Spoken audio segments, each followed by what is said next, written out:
Hello and welcome back to the book of Genesis. In today's reading, we're going to look at what's happening with Isaac's son after we just saw his death in chapters 35 of last week's reading. So chapter 36 focuses on Esau. Now we see here the kind of the record of Esau and his family as a way of closing the book on Esau. Now, we're not going to hear any more from him in our Old Testament stories, but we will see from his people later on, which we will get back to. So similar to what has happened several other times with people from the Old Testament, including Cain, Noah's sons, Lot, and also Ishmael, Abraham's son, which we saw earlier in chapter 25. So as God had promised, Esau's descendants would grow into a nation of their own, Edom. And this was a nation that didn't follow God. And as we will see at the end of this chapter, a series of kings who all promoted their own agendas and not those of the Lord. And this nation, Edom, would kind of be at odds with God's people for forever. And then that brings us to the story of Joseph in chapter 37. And it's really going to carry out through the rest of Genesis. And the story of Joseph is one of my favorites for a lot of reasons.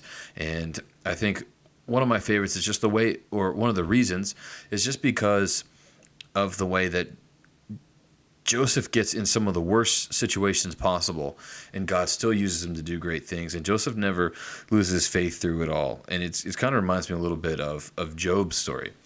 But let's. I don't want to get ahead of myself. So in the first 4 verses, we see that Joseph was Jacob, or Israel now, Israel's favorite son, and he made for him a coat of many colors to prove it. Now his brothers saw that favoritism, and they hated him so much for it that they couldn't even speak to him.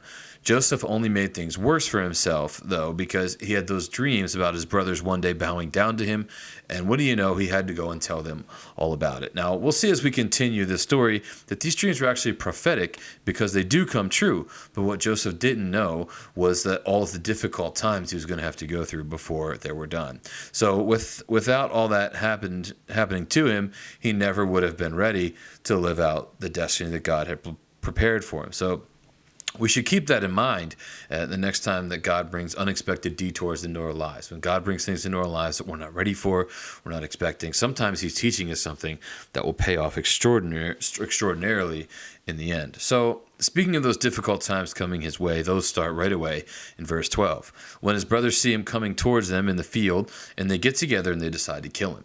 And they even come up with an elaborate scheme to convince their father that he had been killed by a wild animal. The oldest brother, though, Reuben, talked them out of it, convincing them to throw him down in a pit so he wouldn't be harmed, thinking that he'd come back when his brothers weren't around and rescue him. So that doesn't sound like the greatest plan either, but at least it wasn't going to get him killed. But it didn't work out because when Reuben was away, a band of Egyptians crossed their paths and the other brothers decide to sell Joseph into slavery. But Joseph going through this is a good reminder that sometimes God allows us to be stripped of what we love most because he knows the things have to get worse for us before we can walk into our true destiny. And Joseph had gone from favorite child to Egyptian slave, but little did he know God was orchestrating something much bigger than even he could imagine, but we will get to that soon. And so then in chapter 38 leaves Joseph's story and focuses on one of his brothers, Judah. Now Judah is important because he will eventually be one of the promise.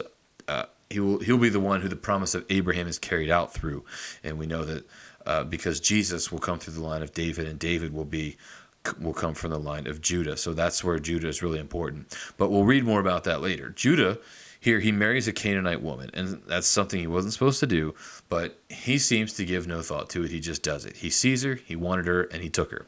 So then Judah's son married a woman named Tamar, and before they could have a child, God struck him down because he was evil. So go ahead and make sure you read that. That's in chapter 38, that his son was such an evil man that God just struck him down. And then so his brother took her as his wife, and he didn't want to give her a child. So when he laid with her, he did not give her what she needed to have a child, and God didn't like that either. So he struck him down as well. And then Judah had one more son, and this son, though, was a child still.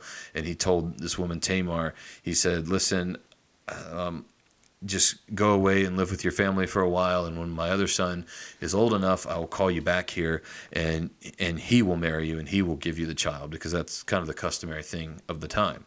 And so years go by, and Tamar hears that Judah wasn't holding up his end of the bargain. And so So when he breaks that promise, it brings Tamar. It leads to her tricking him into sleeping with her himself and giving her a child straight from Judah. She pretends that she's a prostitute, and he goes in with her, and then and there's a lot to that story. So make sure you read it and get the details. But to make a long story short, Judah is the one that ends up giving Tamar a child, and actually gives her two children. And so the line of Judah, which is the covenant line, was actually preserved and continued even in the midst of sinful circumstances. God's plan couldn't be broken by human sinfulness, and he never accepts or condones sin, remember, but he can use it to accomplish his plan. And then that brings us to chapter 39 and back to the story of Joseph. While his brother Judah was acting immorally, Joseph was actually doing the exact opposite, but we'll get to that. And we see here that Joseph is a servant to a man named Potiphar, who's basically the right-hand man of Pharaoh, or the king of Egypt. Potiphar noticed something different about Joseph, though, because it says in verse 3 that Potiphar saw that the Lord was with him. So seeing this, he raises Joseph up to being his right-hand man, setting him as the overseer of all his affairs. The problem, though, was Potiphar's wife. She wanted Joseph, and we see an exchange here where she tries to get him to lie with her, and when he continues to refuse, she eventually traps him and takes his cloak and accuses him of something he didn't do, and then it ends up with Potiphar furious with Joseph, and Joseph gets thrown in prison. Now, this really doesn't seem fair, because the only thing Joseph is guilty of is doing the right thing. But even in prison, God was with him, and it says that he came to be over all of the things that were happening in the prison, which is a pretty miraculous thing that God is doing here for Joseph. And we will continue his story when we come back here next week. And until then, I'll see you tomorrow in the book of Ruth.